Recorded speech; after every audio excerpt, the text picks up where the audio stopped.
I have a story for us to read tonight. Guys, does anybody want to hear a story? Okay, put your technology down, put your screens down, we're going to hear a story. We have to. Yes, we have to. Gather around, I've got a story for us. It's called The Itsy Bitsy Christmas.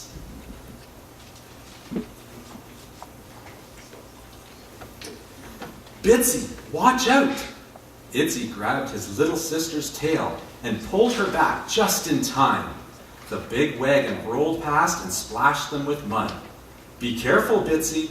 You don't want to get run over. Bitsy jumped back and gulped. Her big eyes grew even wider. I've never seen Bethlehem so busy. People everywhere. Wagons rolling, cows mooing, donkeys pulling, and camels. Do you know that camels spit? Bitsy stepped away from the camel nearest her. What's going on, Itsy? Follow me and I'll show you, the other mouse replied. Itsy took his sister's hand and they scampered to the top of the city wall. It's time to count all the people. Everyone has to go to their hometown and sign the big book. Bitsy looked around.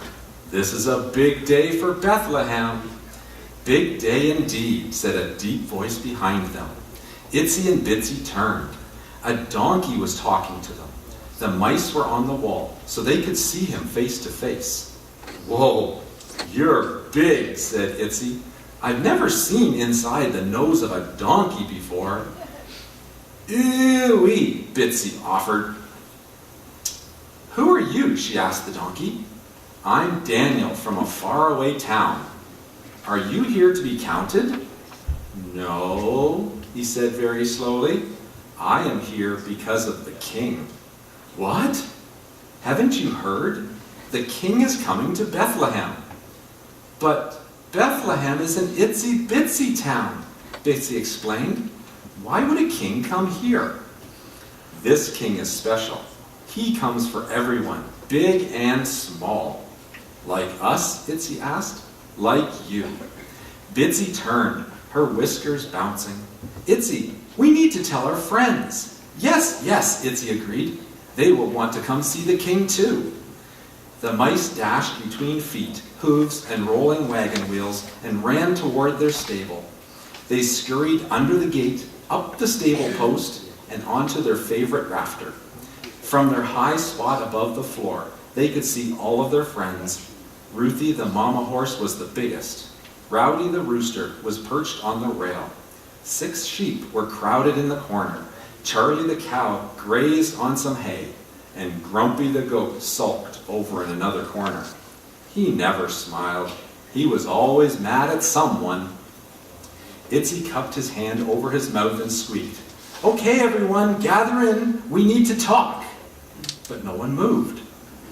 Bitsy tried. We have big news. But no response. Bitsy turned to Rowdy the rooster. Can you help us? Sure, replied Rowdy. I love any excuse to make some noise. He leaned his head way back. The animals lifted their head. Hey, groaned Grumpy the goat. Knock it off. I'm trying to nap. Itsy and I have big news. You're moving? Grumpy muttered. Grumpy, be nice, said Ruthie the mama horse. Itsy and Bitsy, tell us your big news. A king is coming to Bethlehem, to us. No one spoke for a long time. Then Rowdy crowed. A king to Bethlehem? That'll never happen. The others snorted, mad, neighed, and mooed in agreement. Kings come to important places, offered the sheep. And to important people, agreed Grumpy. Not to places like Bethlehem or to mice like you. Itsy and Bitsy, Ruthie the mama horse spoke up. I'm afraid this place is too common for a king. No king would care about us. Itsy looked at Bitsy. Well, Itsy and I are going to find the king. Good luck with that, chuckled Grumpy. To see the king, to see the king. Bitsy zipped down the post and out onto the street, but then she stopped. Itsy, where will we find him? Itsy paused for a moment, placing her finger on his chin. "Well, let's go where the important people go, to the city gate." Off they went. The leaders of the town sat at the city gate, making decisions.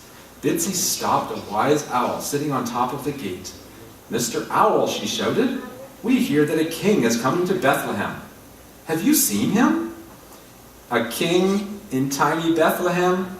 You won't find a king here." So the king hadn't come to the wise ones at the city gates. "I know," Itsy offered. "Let's go where the camels live. Kings ride on camels, right?" So the two mice scampered over to the camel corral. "Mr. Camel," shouted Itsy, "we are looking for a king. Have you seen him?" "Silly mouse, I've carried some very rich and important men in my day, but I assure you, they didn't come here. Kings don't come to common places like Bethlehem." "But we talked to a donkey and..." "Never trust a donkey," snickered the camel. Itsy sighed. "Where else can we look?" "Well, let's look everywhere," said Bitsy. The mice ran to the main street where the busy people rushed around. Lots of busy people, but no king. They ran to the hotel where the sleepy people spent most of their time resting. Lots of sleepy people, but no king. They even ran to the city market where the business people worked all day. Lots of working people, but no king.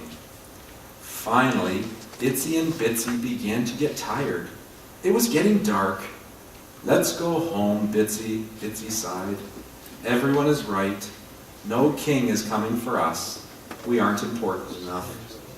Bitsy started to object, but didn't. A tear formed on her cheek as they headed toward home. "I always wanted to see a king. Now I guess I never will." But when the mice neared the stable, they saw Daniel the donkey, the same one who had told them about the king. Itsy and Bitsy ran up the stable fence.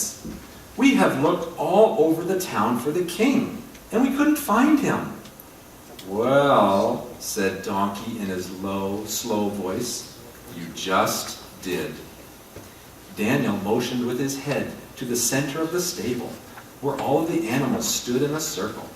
The two mice scampered up a fence post and looked. A little baby was asleep in the manger. "Who is he?" asked Itsy. "He is the king," replied Ruthie. "Just like you said, a king came to Bethlehem."